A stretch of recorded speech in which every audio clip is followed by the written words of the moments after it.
করতে হবে। আজকের প্রধান বক্তা এখানে তার বক্তব্যে উল্লেখ করে দিয়ে গেছে।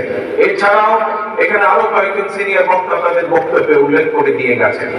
প্রিয় সহকর্মীবৃন্দ, আজকের এই সম্মেলনের একটি মূল প্রতিপাদ্য থাকতে হবে। কি সেটি? সেটি হচ্ছে ঐক্য, সেটি হচ্ছে জনগণ, সেটি হচ্ছে দেশ গঠন বা পুনর্গঠন। কি? ঐক্য, জনগণ এবং দেশ পুনর্গঠন। প্রিয় সহকর্মীবৃন্দ, এখানে যে প্রায় ১,৫০০-এর মতন আজকে কাউন্সিলর উপস্থিত আছেন, এই ১,৫০০ কাউন্সিলর সহ আরো বিভিন্ন পর্যায়ে বিএনপি, যুবদল, ছাত্রদল, স্বেচ্ছাসেবক, মহিলা দল, বিভিন্ন আমাদের অঙ্গ সহযোগী সংগঠন আছেন। কুমিল্লা বলুন, সমগ্র বাংলাদেশে ছড়িয়ে ছিটিয়ে থাকা আমাদের লক্ষ লক্ষ নেতাকর্মী আছে। বিগত ১৫-১৬ বছর আমরা আরো যারা গণতান্ত্রিক রাজনৈতিক দল আছে তাদেরকে সাথে নিয়ে, বিশেষ করে দেশের জনগণকে সাথে নিয়ে আমরা বিগত ১৫-১৬ বছর স্বৈরাচারের বিরুদ্ধে আন্দোলন করেছি। স্বৈরাচার দেশের অবস্থা কোথায় নিয়ে গেছে, দেশকে কি অবস্থায় রেখে দিয়ে গেছে, তা আপনাদের সামনে এর আগের বক্তারা তুলে ধরেছেন। আমি সেই বক্তব্যে যাচ্ছি না। প্রিয় ভাই বোনেরা, আমাদের নেতাকর্মীরা আন্দোলন করেছে জনগণকে সাথে নিয়ে।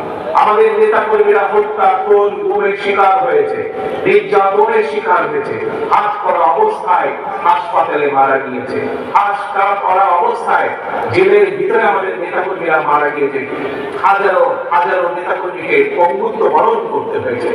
প্রিয় সহকর্মী, প্রিয় নেতাকর্মী ভাই বোনেরা, আজ স্বৈরাচারের পতন হয়েছে, স্বৈরাচার দেশ থেকে বিতাড়িত হয়েছে। তাহলে এখন কি? এখন হচ্ছে সামনে দেশ গঠন, এখন হচ্ছে সামনে দেশকে পুনর্গঠন। কিন্তু প্রিয় ভাই বোনেরা, দেশকে যদি পুনর্গঠন করতে হয়, দেশকে যদি জনগণের প্রত্যাশা অনুযায়ী গড়ে তুলতে হয়, তবে অবশ্যই আমাদের সকলকে ঐক্যবদ্ধ হতে হবে।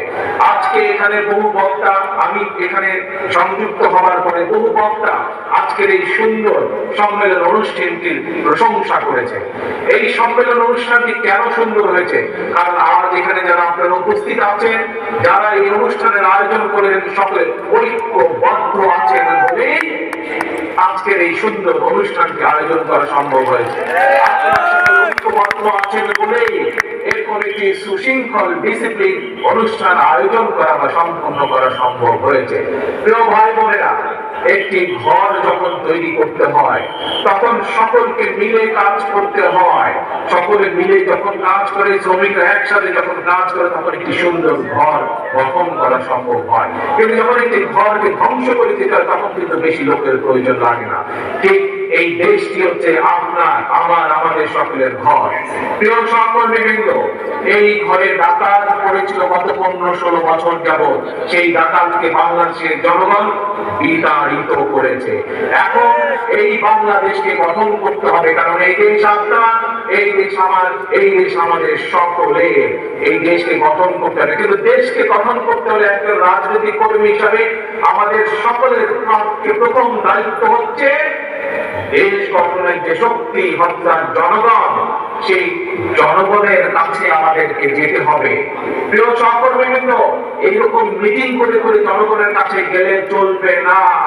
আপনাদের প্রত্যেককে ২-৩ জনের ছোট ছোট টিম করে জনগণের ঘরে দুয়ারে যেতে হবে, ঘরে ঘরে জনগণের কাছে যেতে হবে, জনগণের কাছে পৌঁছে দিতে হবে যে আমরা বাংলাদেশ জাতীয়তাবাদী দল জনগণ সমর্থ করলে আমরা কিভাবে দেশকে পুনর্গঠন করব, কিভাবে জনগণের সন্তানদের শিক্ষা ব্যবস্থা করে তুলবো, কিভাবে যোগাযোগ ব্যবস্থা গড়ে তুলবো, কিভাবে দেশের নারীদের আমাদের ক্ষমতায়ন করবো, কিভাবে দেশের কৃষকদের পাশে এসে বিএনপি দাঁড়াবে, কিভাবে দেশের শিক্ষা ব্যবস্থা, দেশের স্বাস্থ্য ব্যবস্থা গড়ে তুলবে, এই কথাগুলো জনগণের কাছে পৌঁছে দিতে হবে। জনগণের সর্বস্তরের জনগণ, সেটি কিশোর হোক, সেটি তরুণ হোক, সেটি মধ্যবয়স্ক হোক, সেটি মুরব্বী হোক, নারী হোক, পুরুষ হোক, সকল জনগণের সামনে পৌঁছে দিতে হবে। সকল জনগণের কাছে ঘরে ঘরে পৌঁছে দিতে হবে, জনসভা করে না। প্রিয় সহকর্মীবৃন্দ, প্রিয় কর্মী ভাইরা, প্রিয় ডেলিগেট